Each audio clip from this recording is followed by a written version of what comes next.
Chapter 10. Now there were in Samaria 70 sons of the house of Ahab. So Jehu wrote letters and sent them to Samaria, to the officials of Jezreel, to the elders, and to the guardians of Ahab's children. He said, You have your master's sons with you, and you have chariots and horses, a fortified city and weapons. Now, as soon as this letter reaches you, choose the best and most worthy of your master's sons, and set him on his father's throne.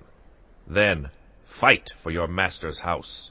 But they were terrified and said, If 2 kings could not resist him, how can we? So the palace administrator, the city governor, the elders, and the guardians sent this message to Jehu. We are your servants, and we will do anything you say. We will not appoint anyone as king. You do whatever you think best. Then Jehu wrote them a second letter, saying, If you are on my side and will obey me, take the heads of your master's sons, and come to me in Jezreel by this time tomorrow. Now the royal princes, 70 of them, were with the leading men of the city, who were rearing them. When the letter arrived, these men took the princes and slaughtered all 70 of them. They put their heads in baskets and sent them to Jehu in Jezreel. When the messenger arrived, he told Jehu, They have brought the heads of the princes. Then Jehu ordered, Put them in 2 piles at the entrance of the city gate until morning. The next morning Jehu went out. He stood before all the people and said, You are innocent. It was I who conspired against my master and killed him. But who killed all these? Know then that not a word the Lord has spoken against the house of Ahab will fail. The Lord has done what he announced through his servant Elijah. So Jehu killed everyone in Jezreel who remained of the house of Ahab, as well as all his chief men, his close friends, and his priests, leaving him no survivor. Jehu then set out and went toward Samaria. At Beth-Eked of the shepherds, he met some relatives of Ahaziah, king of Judah, and asked, Who are you? They said, We are relatives of Ahaziah, and we have come down to greet the families of the king and of the queen mother. Take them alive, he ordered. So they took them alive and slaughtered them by the well of Beth-Eked, 42 of them. He left no survivor. After he left there, he came upon Jehonadab, son of Rechab, who was on his way to meet him. Jehu greeted him and said, Are you in accord with me as I am with you? I am, Jehonadab answered. If so, said Jehu, give me your hand. So he did, and Jehu helped him up into the chariot. Jehu said, Come with me and see my zeal for the Lord. Then he had him ride along in his chariot. When Jehu came to Samaria, he killed all who were left there of Ahab's family. He destroyed them, according to the word of the Lord, spoken to Elijah. Then Jehu brought all the people together and said to them, Ahab served Baal a little.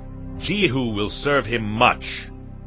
Now summon all the prophets of Baal, all his servants, and all his priests. See that no one is missing, because I am going to hold a great sacrifice for Baal. Anyone who fails to come will no longer live.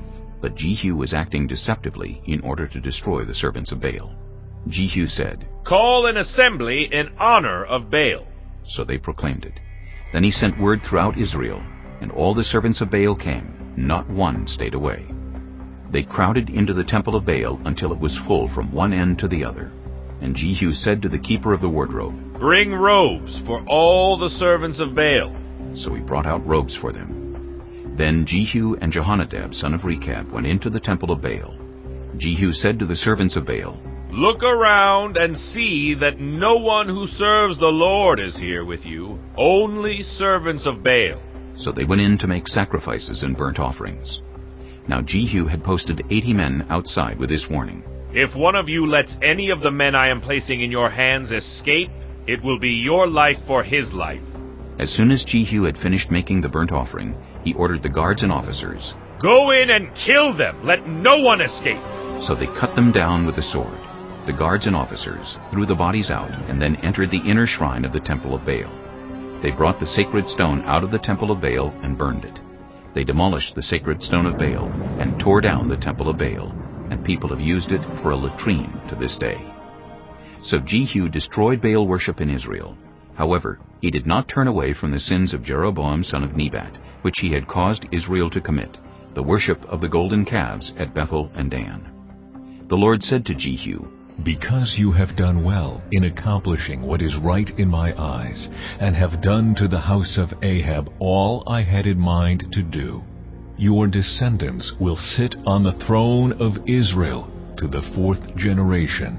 Yet Jehu was not careful to keep the law of the Lord, the God of Israel, with all his heart. He did not turn away from the sins of Jeroboam, which he had caused Israel to commit. In those days, the Lord began to reduce the size of Israel. Hazael overpowered the Israelites throughout their territory east of the Jordan in all the land of Gilead, the region of Gad, Reuben, and Manasseh, from Aroer by the Arnon Gorge through Gilead to Bashan. As for the other events of Jehu's reign, all he did and all his achievements, are they not written in the book of the annals of the kings of Israel?